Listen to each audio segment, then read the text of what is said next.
اللهم صل وسلم وبارك على سيدنا محمد وعلى اله وصحبه اجمعين. ازيكم؟ عاملين ايه؟ معانا النهارده وصفه من ألذ وصفات الشتاء يا جماعه، موفره وعلى قد الايد واقتصاديه كمان. وتعالوا نشوف الوصفه بتاعتنا النهارده.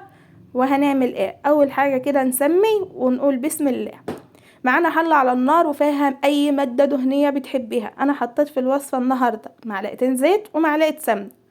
اي ماده انت تفضلها اعمليها في الوصفه بتاعت النهارده. دي طماطم زي ما انت شايفاها كده حمرا وجميله، شارياها وضربها في الخلاط ومصفياها وحطها على النار بتغلي من غير اي مواد دهنيه او بصل او توم او توابل او اي حاجه، زي ما هي كده بالظبط. تعالوا بقى نشوف. حطينا على الماده الدهنيه بصلايه متوسطه، خرطناها ناعم او قطعناها ناعم. ما ينفعش تبشرها في الكبه، ما ينفعش تبشرها في الكبة، قطعها على ايدك. تمام كده. نزلت بالبصلة بتاعتي في الزيت ودبلتها، وبعد كده نزلت عليها بنص قرن فلفل اخضر. لو حابة تستغنى عن الفلفل الاخضر استغني.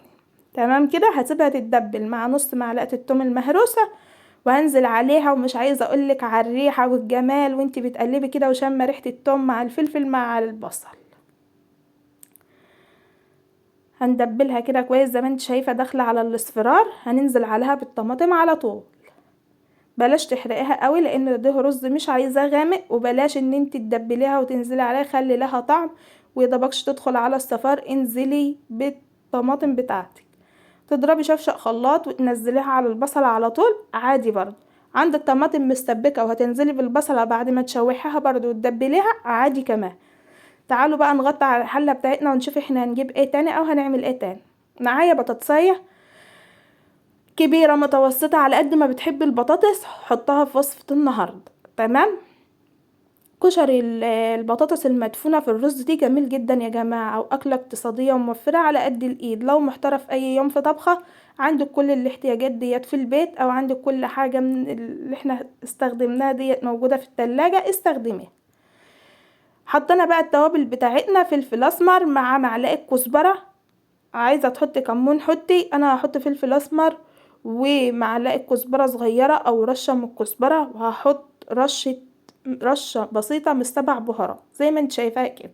عايزة تستغنى على جميع التوابل وتنزلي بالسبع بهارات بس، انزلي. بس ما تحطيش قرفة بقى ولا كلام بهارات مشكل من التانيين دولت ولا اي كلام من ده. ومش هنحط بهارات محشي، هي الوصفة بتدل على انها زي خلطة المحشي بس مش محشي. ما تحطيش وصفة خلطة المحشي عفوا. نزلت بقى على الطماطم بتاعتي بالتوابل، وهغطي بقى لحد ما الاقدام ترجع تظهر تاني بالتوابل والريحة. عايزة اقولك خيال. نزلت برشة بسيطة من السكر كده عشان الحموضة وما يجيلناش حموضة كده واحنا بناكل او بعد ما ناكل. بسيطة خالص يعني، مش هتغير طعم الاكلة ولا حاجة. تعالوا بقى ديت الرز دوت او المدفونة البطاطس ديت عاملاها تاني يوم من المحشي والفراخ اللي انا كنت عاملاها معاكم. شلت الطماطم وحطيت مكانها الشوربه لان هستخدم نص معيار الشوربه ديت للرز. وهقوم ضايفه عليها حبه ميه، يعني مش هستخدم الشوربه كلها عشان حبايه الرز بتاعتي ما تبقاش متلدينه جدا وتبقى معجنه. بعد ما الصلصه بتاعتي او التسبيكه بتاعتي اتصلصت كده والاقدام بانت، نزلت بالبطاطس بتاعتي اللي انا مقطعاها مكعبات وغسلها. مش هنسيبها تتسبك في الصلصة، بس هنديلها غلوة بسيطة جدا. غلوة بس ان البطاطس تاخد وتدي بشكل ودي مع الصلصة بتاعتنا.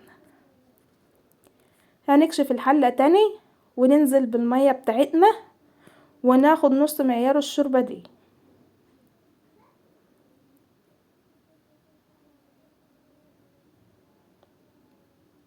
محضرة الخضرة بتاعتي جنبي، ان انا انزل بالشوربة والمية واسيبهم ياخدوا غلوة، وانزل بالخضار بتاعي والرز طبعا بتكوني غسلاه ومصفياه.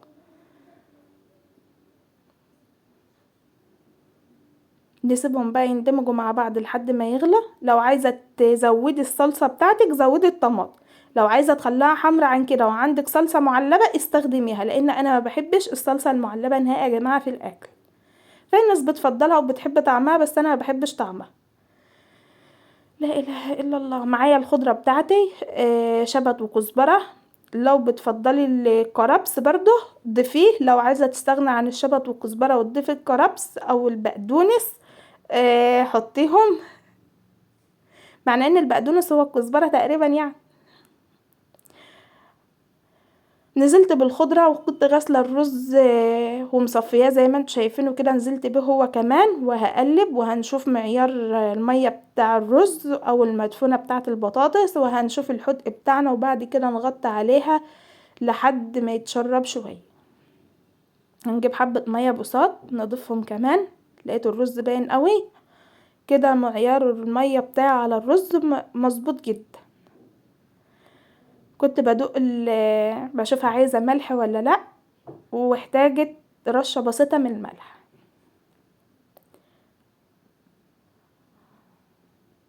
تبقى اقولك لما تغلي هتعرفي هي عايزة ولا لا، لان انت بتضيفي مية وبتضيفي شوربة والكلام ده لسه مغلاش، فمش هتعرفي. نزلت كده برشة الملح، وصدقوني ديت رشة مش كتير. خلي بالك وانت بتحطي الملح عشان ما تزوديش الملح، الاكله تبقى معاكي ملح. كده اتشرب، هروح اقلبه بقى. لما بيعمل فقاقيع دي كلها من الجنوب لازم تقلبيه، لان كشر البطاطس المدفونه ديت ممكن يشبط منك على سهو. تمام كده. لو حد وصل معايا لكلمه فقاقيع ما ينسانيش في كومنت حلو زيكم كده، وما ينسانيش في اللايك لو بتسمعيني لحد هنا. لا اله الا الله. ههدي النار بس مش اول الترديد، يعني زي ما انت معليه النار كده هتقلبي الزرار الجنب التاني بس مش قوي، وهتسيبيها تشرب بس حاجه بسيطه، وبعد كده هنشوف المرحله الجايه هنهدي عليها ترديد الرز امتى.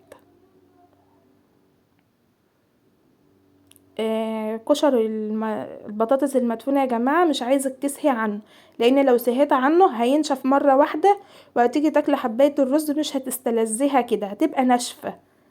تمام. فاحنا عايزينها تكون حلوة زي طبيخ الرز العادي. لا اله الا. في المرحلة ديت بقى الرز اتشرب بس مش قوي زي ما انت شايفة كده، لسه في قدام على وش الرز من فوق. هنهدي بقى النار للترديد في المرحلة دي، وزي ما انت شايفاني كده خدت معلقتين من الشوربة. هنهدي النار الاول كده، انا بردد الرز زي ترديد الرز والمكرونة العاديين بالظبط. انا بهدي كده. لو سبتيه شويه كتار على النار الحله بتاعتك لا بتشبط لا من قاع الحله ولا من الجنوب بتاعتها نهائي. انا كنت بنضف بس المعالق كده من بعدها من الرز وخلاص. خدت معلقتين شوربه، وصدقيني المعلقتين اللي انا حطاهم على الوش دولت مش مش هيعجنوني للاكل، لان انا برضو ما بفضلش مرقه الدجاج في جميع الوصفات، فانا عندي المرقه الطازه ديت احسن من اي مرقه مجففه بتشتريها. زي ما انت شايفين الجمال بتاعنا، حبايه الرز جميله جدا وباينه ومفرفره. ودلوقتي هرقصلك الرز في الحله. تعالوا بقى، الكهرباء كانت قطعت علينا اول ما جيت اطفي على الرز كده. كنت بقولك ان هو كان لسه بتردد، وهطفي بقى النار عليه ونديله تقليبه. كانت الكهرباء قطع في الوقت دوت، وطبعا الكهرباء عاملاها فينا على طول، نصور الصبح تقطع، ظهر تقطع، عصر تقطع، معرفش هي مستقصداني يوم ما اجي اصور ولا ايه بالظبط. عشان كده مش هصور لكم تقديم الطبق الا بره في الصاله في نور ربنا، يعني زي يوم المعمر كده بالظبط.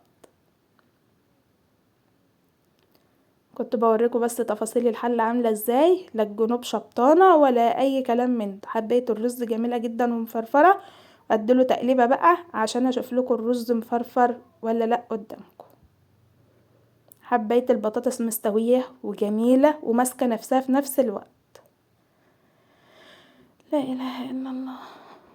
لو الرز معجن يا جماعه كان خرز او شبت في المعلقه، انما هو مفرفر وجميل زي ما انت شايفاه، سايب نفسه خالص. تعالوا بقى نقدمه، قدميه بالشكل اللي انت حباه. عاوزه تسلقي بيض وتشوحيه في حته زبده بلدي او سمنه بلدي على النار وتقدميه كده على وش الطبق بتاع الرز دوت، اعملي كده. خضار، حبه جرجير، حبه بصل اخضر، حته مخلله، وتقعدي جنب الطبق دوت وتاكلي بالف هنا زي ما انت عايزه. هو شامل جميع كل حاجه، صلصته بطاطس وخضار وكل حاجه. بقى نشوف كده كنا في نور ربنا، كانت الكهرباء لسه قطعه. خدت لكم الاكل وطلعت على الصاله عشان اوريكم تقديمه عامل ازاي. وطبعا زي ما قلتلك تاكليه جنب اي حاجه. حبايه البطاطس مستويه وزي الفل وماسكه نفسها، وحبايه الرز مفرفره ومستويه وجميله زي ما انت شايفه. وبألف هنا على قلبك لو جربتيه، واشوفكم في وصفه جديده وطبخه جديده على قد الايد. والسلام عليكم ورحمه الله وبركاته.